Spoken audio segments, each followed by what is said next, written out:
Cinema കാണാൻ പോയി, എമ്പുരാൻ കാണാൻ പോയി. എന്നെ സംബന്ധിച്ച് എമ്പുരാൻ ഭയങ്കരമായിട്ട് ഇഷ്ടപ്പെട്ടു. ഭയങ്കര മേക്കിംഗ് ആണ്. ആ മേക്കിംഗ് തന്നെയാണ് പല വാർത്താ സമ്മേളനത്തും ഇതിൻ്റെ തുക എത്രയാണ്, ഇതിൻ്റെ മുടക്കുമുതൽ എത്രയാണെന്ന് ചോദിച്ചപ്പോൾ കഴിഞ്ഞ ദിവസം ലാലേട്ടൻ പറഞ്ഞു, നിങ്ങൾ സിനിമ കണ്ടിട്ട് തീരുമാനിക്കൂ, ഇതിൻ്റെ മേക്കിങ്ങിനാണ് പൈസ, അല്ല താരങ്ങൾക്കല്ല എന്ന് പറഞ്ഞതിൻ്റെ ഏറ്റവും വലിയ തെളിവാണ്. ഗംഭീര മേക്കിംഗ് ആയിരുന്നു, അത് പറയാതിരിക്കാൻ പറ്റില്ല. അതിൻ്റെ ഓരോ കഥാപാത്രങ്ങളും നമ്മൾ എടുത്തു പറയണം. വലിയ രീതിയിൽ നമ്മൾ ഫസ്റ്റ് ഹാഫ് ഇങ്ങനെ നമ്മളിരിക്കുമ്പോൾ നമ്മൾ പ്രതീക്ഷിക്കാത്ത, നമുക്ക് എത്തിപ്പെടാൻ പറ്റാത്ത ലോകങ്ങളുണ്ട്, രാജ്യങ്ങളുണ്ട്. ആ രാജ്യങ്ങളിലൊക്കെ നമ്മൾ സഞ്ചരിപ്പിച്ച് കൊണ്ടുപോവാണ്. അവിടെയൊക്കെ നമ്മളെ കൊണ്ടുപോയി ആ സിനിമ ഇങ്ങനെ കൊണ്ടുപോകണം.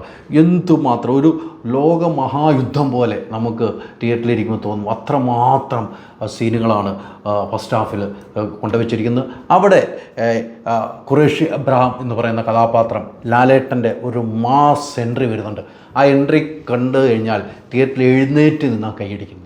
എഴുന്നേറ്റ് നിന്നുള്ള കയ്യടാണ് ആ ലാലേട്ടൻ്റെ എൻട്രിയിൽ. അത് ഭയങ്കര മ്യൂസിക്കിൻ്റെ കാര്യം നമ്മൾ പറയാനില്ല. ദീപക് ദേവിൻ്റെ മ്യൂസിക്, എന്താ പറയുക, ആ ബാക്ക്ഗ്രൗണ്ട് സ്കോർ ഇല്ലെങ്കിൽ ആ എൻട്രിക്ക് അത്രയും പവർ വരില്ല. ആ മാതിരിയുള്ള ബാക്ക്ഗ്രൗണ്ട് സ്കോർ കൊടുത്തു. മൊത്തത്തിൽ ബാക്ക്ഗ്രൗണ്ട് സ്കോർ എടുത്തു പറയണം. ദീപക് ദേവിൻ്റെ ബാക്ക്ഗ്രൗണ്ട് സ്കോർ നമ്മൾ പറയാതിരിക്കാൻ പറ്റില്ല. അത് നമുക്ക് തിയേറ്ററിൽ ഇരുന്ന എക്സ്പീരിയൻസ് കിട്ടിയാൽ മാത്രമേ നമുക്കുള്ളൂ. പല തിയേറ്റർ പല എക്സ്പീരിയൻസ് ആയിരിക്കും. നമ്മൾ കാണേണ്ട തിയേറ്റർ അത്രമാത്രം എക്സ്പീരിയൻസ്, ആ സൗണ്ട് ഇഫക്റ്റ് കിട്ടുന്ന തിയേറ്ററിലിരിക്കുമ്പോൾ ആ സൗണ്ട് നമുക്ക് കിട്ടിയുള്ളുന്ന കാര്യത്തിൽ യാതൊരു സംശയമില്ല. അത്രമാത്രം ഗംഭീരമായിട്ട് തന്നെയാണ് ആ മ്യൂസിക് ചെയ്തിരിക്കുന്നത്. അതോടൊപ്പം തന്നെ ഡയറക്ഷൻ്റെ കാര്യം, പൃഥ്വിരാജിനെ സംബന്ധിച്ചിടത്തോളം നമുക്കറിയാം. പൃഥ്വിരാജിൻ്റെ ഇത്ര വർഷത്തെ ഒരു എന്താണ് ആ കാത്തിരിപ്പ്, ഇത്രമാനത്തെ അധ്വാനം, അത് കൃത്യമായിട്ട് പൃഥ്വിരാജ് സുകുമാരൻ ഡയറക്ഷനിലൂടെ കാണിച്ചു തന്നു. മലയാള സിനിമയുടെ അഭിമാന ഒരു ഡയറക്ടർ എന്ന നിലയിൽ എഴുതി വയ്ക്കാം. ലോക സിനിമയ്ക്ക് തന്നെ അഭിമാനമായ രീതിയിലുള്ള പൃഥ്വിരാജിൻ്റെ ഡയറക്ഷൻ, അതോടൊപ്പം പൃഥ്വിരാജിൻ്റെ അഭിനയവും. പൃഥ്വിരാജിൻ്റെ എൻട്രിയും വലിയ കേട്ടോ. ഈ എൻട്രി, ഈ ലാലേട്ടൻ്റെയും പൃഥ്വിരാജിൻ്റെ എൻട്രി പറയുന്നുണ്ട് ആർക്കാണ് ഏറ്റവും മാസെന്ന്. രണ്ടുപേർക്കും ഒരുപോലെ എന്ന് പറയാനും പറ്റില്ല, അല്ല എന്നും പറഞ്ഞില്ല. ആ രീതിക്കാണ് അവരുടെ എൻട്രി കാണിച്ചത്. അതോടൊപ്പം തന്നെ ഇതിൻ്റെ റൈറ്റിംഗ്, ഇതിൻ്റെ സ്റ്റോറിയാണ് കേട്ടോ. മുരളി ഗോപിയുടെ സ്റ്റോറിയുടെ കാര്യം പറയാതിരിക്കാൻ പറ്റില്ല. ലൂസിഫർ കണ്ടിട്ട് ഇരിക്കുന്ന നമുക്ക് ഇത് എങ്ങനെയാണ് ഫസ്റ്റ് ഹാഫിൽ ഖുറേഷി അബ്രഹാം ഉണ്ടാകുന്നത് എന്ന കാര്യങ്ങൾ നമ്മൾ കാണണം. അതിൻ്റെ സ്റ്റോറി റേറ്റിങ്ങിൻ്റെ കാര്യം എടുത്തു പറയണം. അതോടൊപ്പം തന്നെ ഈ സിനിമയിലെ ഏറ്റവും ഫോട്ടോഗ്രാഫിയാണ് അല്ലേ, ദൃശ്യങ്ങൾ ആ രീതിക്ക് എവിടെ നമ്മൾ ലോകം മൊത്തം നമ്മൾ കാണിക്കുന്ന ആ ലോകത്തിൻ്റെ ലാൻഡ്മാർക്കിംഗ് ഉൾപ്പെടെ കാണിച്ച് അവിടുത്തെ ആർട്ടിസ്റ്റുകളെ കൊണ്ട് അഭിനയിപ്പിച്ചുകൊണ്ട് ആ സിനിമ ഫോട്ടോഗ്രാഫി വിഷ്വലിൻ്റെ കാര്യത്തിൽ ഒരു മാറ്റവും പറയാൻ പറ്റില്ല. സുജിത് വാസുദേവൻ്റെ ആ കഴിവ് നമ്മൾ എടുത്തു പറയണം. ഗംഭീരമായി തന്നെ ചെയ്തിരിക്കുന്നു. അതോടൊപ്പം തന്നെയാണ് എൻ്റെ എഡിറ്റിങ് ഓരോ കട്ടിങ് ഉണ്ടല്ലോ, ഈ സിനിമ എത്രമാത്രം ഷൂട്ട് ചെയ്യാൻ എൻ്റെ കട്ടിങ് നമ്മൾ എഡിറ്റിങ്ങിൽ അമ്പരപ്പിച്ചിരിക്കുകയാണ് അഖിലേഷ് മോഹൻ. ഇതാണ് ഈ സിനിമയുടെ അത്. ഞാൻ ഈ സിനിമയിലേക്ക് വരാം. ഈ ഫസ്റ്റ് ഹാഫ് ഇങ്ങനെ കൊണ്ടുവന്നിട്ട് തിയേറ്റർ ഇങ്ങനെ കുലുക്കി മറിച്ച് നമ്മൾ ഫസ്റ്റ് ഹാഫ് തീർന്നല്ലോ എന്ന് ഓർത്ത് നമ്മൾ ഇറങ്ങിയിട്ട് സെക്കൻഡ് ഹാഫിലേക്ക് കയറുമ്പോൾ നമ്മുടെ ലാലേട്ടനെ നമുക്ക് തിരിച്ചു തരികയാണ്. ആ മുണ്ടൊക്കെ മടക്കി അങ്ങോട്ട് തിരിച്ച് തന്നപ്പോൾ ഉള്ളൊരു ആവേശമുണ്ടല്ലോ പ്രേക്ഷകരുടെ. ആ മുണ്ട് മടക്കി ലാലേട്ടൻ്റെ ഒരു വരവ്, നമ്മൾ ആ മുണ്ട് മടക്കി ലാലേട്ടനെ കാണാൻ പറ്റിയില്ലെങ്കിൽ നമുക്ക് എന്താണ് ഒരു സിനിമ കണ്ടൊരു ഫീൽ കിട്ടില്ല. ആ മുണ്ട് മടക്കി ഒരു ലാലേട്ടൻ വന്ന് പിന്നെ തിയേറ്ററിൽ പൂരമാണ്, തിയേറ്ററിൽ ആവേശത്തിൻ്റെ പൂരമാണ്. അങ്ങനെ ലാലേട്ടൻ ഖുറേഷി അബ്രഹാമിൽ മാറിക്കഴിഞ്ഞിട്ട് സെക്കൻഡ് ഹാഫിൽ വരവുണ്ടല്ലോ, അതേതാണ് ലൂസിഫറിലെ സ്റ്റീഫൻ നെടുമുള്ളിയായിട്ട്. അത് പിന്നെ ഒന്ന് പറയാം, പിന്നെ അങ്ങോട്ട് തിയേറ്ററിൽ പൂരപ്പറമ്പായി. അപ്പോൾ ഫസ്റ്റ് ഹാഫ് വേറെ ലോകത്ത് കൊണ്ട്, അതാണ് വേൾഡ് വൈഡ് സിനിമയെന്ന് പറഞ്ഞത്. നമ്മൾ ഇന്ന് വരെ കാണാത്ത, നമുക്ക് വിചാരിക്കാൻ കഴിയാത്ത സിനിമയാക്കി മാറ്റിയത് ഫസ്റ്റ് ഹാഫ് കൊണ്ടിട്ട് പിന്നെ നമ്മുടെ നാട്ടിലേക്കൊരു വരവുണ്ട്.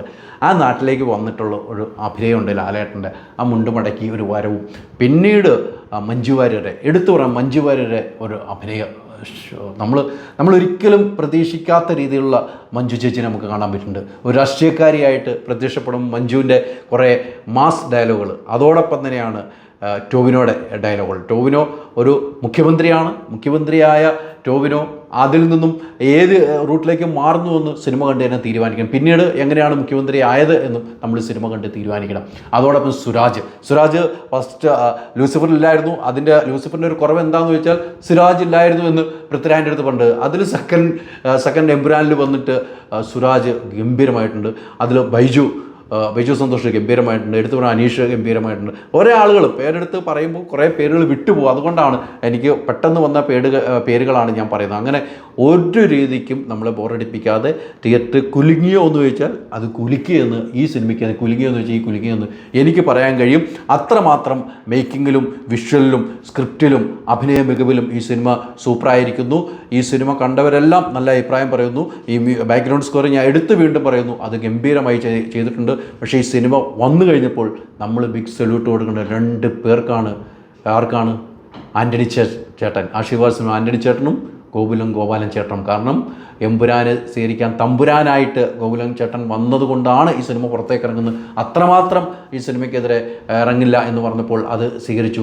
ആൻ്റണി ചേട്ടനും അതോടൊപ്പം തന്നെ കൃഷ്ണമൂർത്തി ചേട്ടനും എല്ലാവരും കൂടെ ചർച്ച ചെയ്ത് ആ ഒരു സംഭവം ഉണ്ടാക്കി. ഗോപാലൻ ചേട്ടനും കൂടെ കൂടിയപ്പോൾ ഈ സിനിമ വലിയ സിനിമയായി. പിന്നെ എടുത്തു പറയാൻ ലേക്ക എന്നൊരു പ്രൊഡക്ഷൻ ഈ സിനിമയുടെ ഭാഗത്ത് നിന്നും മാറിയിരിക്കുന്നു. സെൻസറിങ്ങിൽ ആ പേരില്ലാതെയാണ് സെൻസർ ചെയ്തിരിക്കുന്നത്. റീസെൻസർ ചെയ്തപ്പോൾ ആ പേരുകൾ മറ്റ് പല സ്ഥലങ്ങളിലേക്ക് മാറി. ലോകമെമ്പാടും എമ്പുരാനെ ഏറ്റെടുത്തതിൻ്റെ ഒരു സന്തോഷത്തിലാണ്. നമുക്കറിയാം ഇന്ന് മാരത്തോൺ ഷോകളാണ് തിയേറ്ററിലും മാളുകളും നടക്കുന്നു. അത്രമാത്രം ഷോ നടക്കുന്നു. എന്തായാലും ആരാധകർക്ക് ഇഷ്ടപ്പെട്ടിരിക്കുന്നു, ലോകത്തുള്ള എല്ലാ ആരാധകർക്കും ഇഷ്ടപ്പെട്ടിരിക്കുന്നു. പിന്നെ ഇതിൻ്റെ ക്ലൈമാക്സ് കൊണ്ട് നിർത്തുന്നത് അവർ പറഞ്ഞാണ് തേർഡ് പാർട്ട് ഉണ്ടെന്ന് പറഞ്ഞിട്ട്. പക്ഷേ അത് എങ്ങനെയാണ് എന്ന് നിങ്ങൾ കാണണം. അത് തേർഡ് പാർട്ട് ഉണ്ടെന്ന് നേരത്തെ തന്നെ അനൗൺസ് ചെയ്തു. 3-ാം ഭാഗത്തേക്ക് വേണ്ടി നമ്മൾ കാത്തിരിക്കുകയാണ്. അവിടെ കൊണ്ട് നിർത്തിയിരിക്കുന്ന ആ വില്ലൻ ആരാണെന്ന് കാണണമെങ്കിൽ നിങ്ങൾ സിനിമ കാണണം. നമ്മൾ വിചാരിക്കാത്ത ഒരു വില്ലനെയാണ് നമുക്ക് സംഭാവന ചെയ്തിരിക്കുന്നത്. അത് തേർഡ് പാർട്ട് കൊണ്ടുപോകുമ്പോൾ, 3-ാം ഭാഗം കൊണ്ടുപോകുമ്പോൾ ആരാണ് അതിലെ ഏറ്റവും വലിയ കഥാപാത്രം ചെയ്യുന്നതെന്നും സിനിമ കാണിക്കുന്നുണ്ട്. പിന്നെ ആൻ്റണി ചേട്ടൻ സിനിമയിൽ അഭിനയിച്ചിട്ടില്ല എന്നായിരുന്നു. പക്ഷേ ആൻ്റണി ചേട്ടൻ ഉണ്ട് എന്ന് നിങ്ങൾ സിനിമ കണ്ട് തീരുമാനിക്കുക. ആൻ്റണി ചേട്ടൻ ഉണ്ടോ എന്ന് കാണണം. ആൻ്റണി ചേട്ടൻ്റെ മോനെ നമ്മൾ തിരിച്ചറിഞ്ഞു വന്ന് ട്രെയിലറിൽ. പക്ഷേ ആൻ്റണി ചേട്ടൻ്റെ മോനും ഗംഭീരമായിട്ട് ചെയ്തിരിക്കുന്നു. പക്ഷേ ഈ പറഞ്ഞ ക്ലൈമാക്സിൽ ആരാണ് അടുത്ത 3-ാം ഭാഗം കൊണ്ടുപോകുന്നതെന്ന് കാണണമെങ്കിൽ നിങ്ങൾ സിനിമ കാണുക. അപ്പോൾ ഒന്നുകൂടെ പറയുന്നു, ധൈര്യമായിട്ട് ടിക്കറ്റ് എടുക്കാം. ഇത് നമ്മുടെ സ്വപ്നമാണ്. നമ്മൾ 50 കോടി, 500 കോടി, 1000 കോടിയിലേക്ക് എത്തുന്ന ഒരു സ്വപ്നം കാണാൻ മലയാളികൾക്ക് വിധിക്കപ്പെട്ട ഒരു സിനിമ. മലയാളികൾക്ക് സ്വപ്നം കാണാൻ എന്നും ഓർത്തിരിക്കാൻ പറ്റുന്ന ഒരു സിനിമയാണ് എമ്പുരാൻ എന്ന കാര്യത്തിൽ യാതൊരു സംശയമില്ല. വാട്സാപ്പ് വഴി ഇംഗ്ലീഷ് പഠിക്കാൻ ഇംഗ്ലീഷ് കഫേ ഉള്ളപ്പോൾ ഇംഗ്ലീഷ് ഒരു വിഷയമേ അല്ല. English cafe, we present you the perfect English. WhatsApp now 9633888575. Ultra modern kitchen devices. ഒരു കിച്ചണിൽ വേണ്ട എല്ലാ ലേറ്റസ്റ്റ് ബ്രാൻഡുകളും ഇവിടെയുണ്ട്. ലോകോത്തര ബ്രാൻഡുകൾ, original products, wide range. MyG future.